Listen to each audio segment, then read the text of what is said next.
உங்க பிரார்த்தனைகள் வெறும் காத்தோட காத்தா போகிற மாதிரி உணர்றீங்களா? இறைவன் கிட்ட கேட்கிற துவாக்களுக்கு பதில் கிடைக்காம தாமதமாகுதேன்னு எப்போவாச்சும் கவலைப்பட்டதுண்டா? நம்மள பல பேருக்கு இந்த அனுபவம் இருக்கும். ஆனா, ரொம்ப எளிமையான, அதே சமயம் சக்தி வாய்ந்த ஒரு அமல் இருக்கு. அது உங்க துவாக்கள் எல்லாம் இறைவன் கிட்ட சீக்கிரமா போய்ச் சேர ஒரு சாவியா இருக்கலாம்னு உங்களுக்கு தெரியுமா? ஆமாங்க. அந்த அற்புதம் இஷா தொழுகைக்குப் பிறகு நாம தொழுற வித்ர் தொழுகையில தான் ஒளிஞ்சிருக்கு.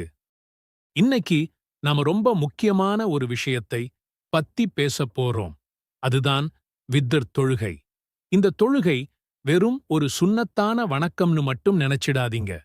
இது நம்ம பிரார்த்தனைகள், நம்ம துஆக்கள் எல்லாம் இறைவன் கிட்ட உடனே ஒப்புக்கொள்ளப்பட ஒரு முக்கிய காரணமா அமையக்கூடிய 3 அற்புதமான ரகசியங்கள தன்னுள்ள வச்சிருக்கு. இந்த வீடியோல வித்ர் தொழுகையோட அந்த 3 முக்கிய ரகசியங்களை விரிவா பார்த்து, அதையெல்லாம் நம்ம வாழ்க்கையில எப்படி கொண்டு வர்றதுன்னும் பார்க்கப் போறோம். இதன் மூலமா நம்ம துஆக்கள் இறைவன் கிட்ட சீக்கிரமா போய்ச் சேர்றதோட நம்ம வாழ்க்கையும் இன்ஷா அல்லாஹ் வளமா மாறும். வாங்க அந்த ரகசியங்களை ஒன்னொன்னா பார்க்கலாம். முதல்ல வித்ர் தொழுகைன்னா என்னன்னு நாம தெளிவா புரிஞ்சுக்கலாம். வித்ர் அப்படிங்கிற அரபி வார்த்தைக்கு ஒற்றைன்னு அர்த்தம். நம்ம மார்க்கத்துல இது ராத்திரியில, குறிப்பா இஷா தொழுகைக்கு பிறகு சுப்ஹு தொழுகைக்கு முன்னாடி தொழுற ஒரு முக்கியமான சுன்னத்தான தொழுகை. சில இஸ்லாமிய அறிஞர்கள் இது வாஜிப், அதாவது கட்டாயத்துக்கு பக்கத்தில் இருக்கிற ஒரு முக்கியத்துவம் வாய்ந்ததுன்னும் சொல்றாங்க. நபி முஹம்மது ஸல்லல்லாஹு அலைஹி வஸல்லம் அவங்க இந்த தொழுகையை ரொம்பவே வலியுறுத்தி இருக்கிறாங்க. அவங்க சொன்னாங்க, அல்லாஹ் ஒற்றையானவன், அவன் ஒற்றையை விரும்புகிறான். எனவே குர்ஆனை உடையவர்களே வித்ர் தொழுங்கள். இந்த ஹதீஸ் வித்ர் தொழுகையோட முக்கியத்துவத்தை நமக்கு நல்லா உணர்த்துது. இன்னும் நபி ஸல்லல்லாஹு அலைஹி வஸல்லம் அவங்க சொன்னாங்க, யார் விரும்புறாரோ அவர் 5 ரகத் வித்ர் தொழட்டும். யார் விரும்புறாரோ அவர் 3 ரகத் வித்ர் தொழட்டும். யார் விரும்புறாரோ அவர் 1 ரகத் தொழட்டும். இதிலிருந்து நாம 1 ரகத், 3 ரகத், இல்லனா 5 ரகத்னு ஒற்றைப்படையா வித்ர் தொழுகையை நிறைவேற்றலாம்னு தெரியுது. இருந்தாலும் 3 ரகத் தொழுறதுதான் பொதுவா வழக்கத்துல இருக்கு. வித்ர் தொழுகையோட நேரம் இஷா தொழுகைக்கு பிறகு ஆரம்பிச்சு அதிகாலை சுப்ஹ் உண்மையான வைகரைக்கும் இருக்கு. ஒருத்தர் ராத்திரி முழுக்க முழிச்சிருந்து கடைசி நேரத்துல தொழுறது ரொம்ப சிறப்புன்னாலும், ஒருவேளை தூங்கிடுவோமோன்னு பயம் இருந்தா இஷா தொழுத உடனே தொழுதுக்கிறதும் அனுமதிக்கப்பட்டிருக்கு. நபி ஸல்லல்லாஹு அலைஹி வஸல்லம் அவங்க சொன்னாங்க, உங்களில் யார் சுப்ஹுக்கு முன் வித்ர் தொழ முடியுமோ அவர் அப்படி செய்யட்டும். ஏன்னா அதிகாலை தொழுகை சாட்சி கூறப்படும் தொழுகையாகும். இந்த தொழுகையை தனியா தொழுறதுதான் ஜமாஅத்தோட தொழுறதை விட சிறந்ததுன்னு சொல்லப்படுது. வித்ர் தொழுகைங்கிறது ஏதோ கடமைக்கு செய்யற ஒரு செயல் இல்லை. அது அல்லாஹ் கூட நாம பேசுற ஒரு நெருக்கமான உரையாடல். அன்றைய நாளோட கடைசி தொழுகையா இது அமையறதால, அன்னைக்கு நாம செஞ்ச நல்லது கெட்டதையெல்லாம் இறைவன் கிட்ட சொல்லி அவன்கிட்ட மன்னிப்பு கேட்டு நம்ம தேவைகளை மன்றாட ஒரு பொன்னான வாய்ப்பா இது இருக்கு. இந்த தொழுகையோட மகத்துவத்தை உணர்ந்து நாம தொழும்போது அதோட பலன்கள் பல மடங்கு அதிகமாகும். வித்ர் தொழுகை மூலமா நம்ம துஆக்கள் உடனே ஏற்கப்பட முதல் ரகசியம் என்னன்னா, அந்த தொழுகையை விடாமுயற்சியோட தவறாம தொழுறதும் அதுக்கு சரியான நேரத்தை தேர்ந்தெடுக்கிறதும் தான்.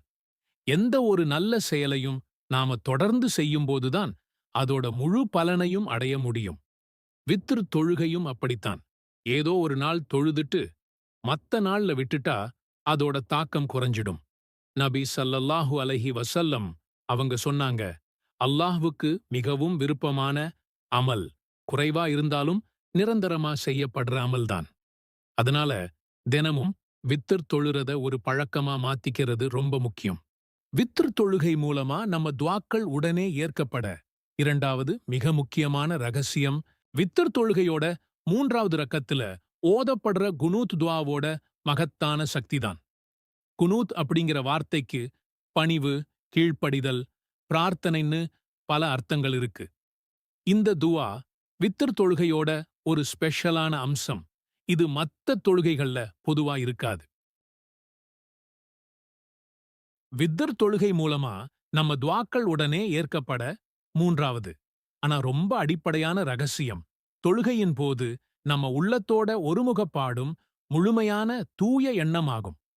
எந்த ஒரு வணக்கமும் அல்லாஹ்வால ஏத்துக்கப்படுறதுக்கு இந்த ரெண்டும் ரொம்ப அவசியம். குறிப்பா வித்தர் தொழுகை மாதிரி ஒரு தனிப்பட்ட வணக்கத்துல இது இன்னும் அதிக முக்கியத்துவம் பெறுது.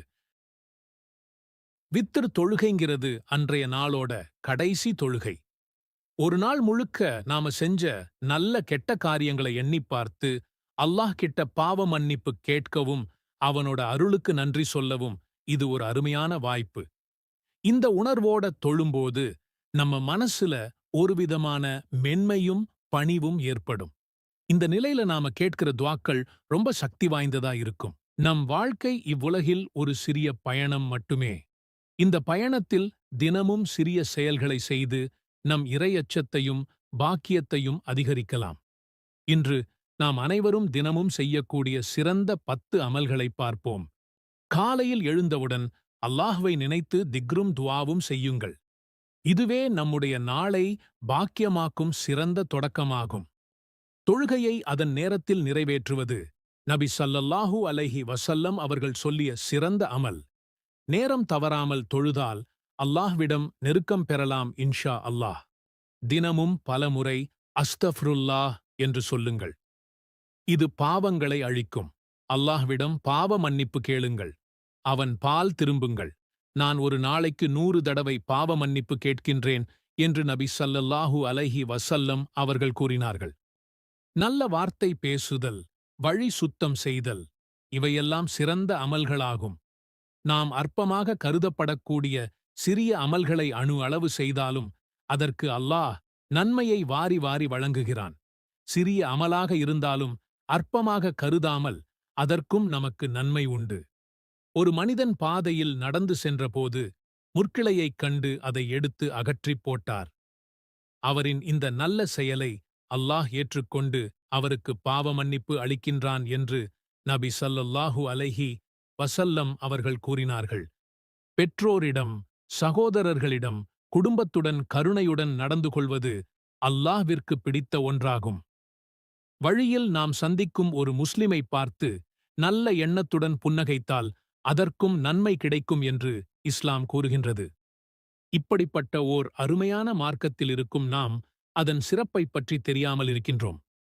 உன்னுடைய சகோதரனுடைய முகத்தைப் பார்த்து நீ சிரிப்பது கூட உனக்கு நன்மையாகும் என்று நபி ஸல்லல்லாஹு அலைஹி வஸல்லம் அவர்கள் கூறினார்கள். நம்மில் அதிகமானோர் தர்மம் செய்யும் விஷயத்தைப் பற்றி தவறாக புரிந்து வைத்துள்ளனர்.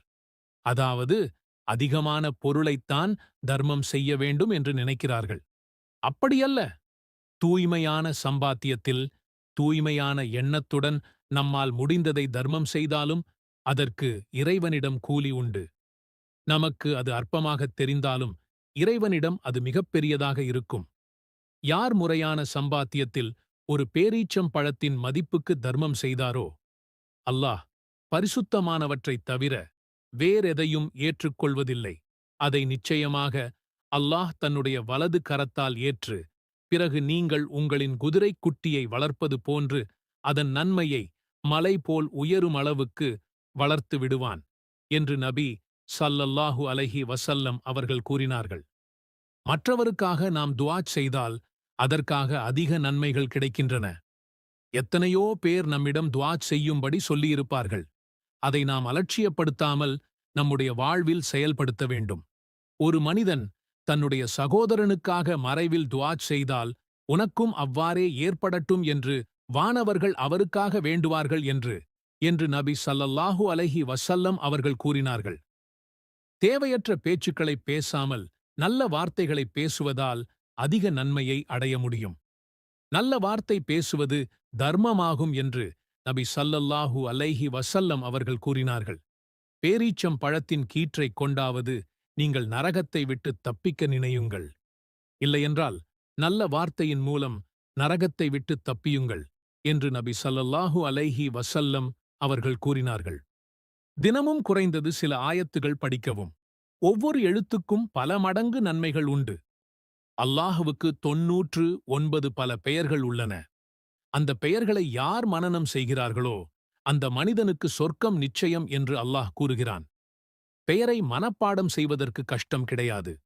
நாம் தினமும் பஸ்ஸில் பயணம் செய்பவராக இருந்தால் ஒரு நாளைக்கு ஒரு பெயர் என்ற அடிப்படையில் 99 நாளைக்கு 99 பெயர்களை மனனம் செய்யலாம்.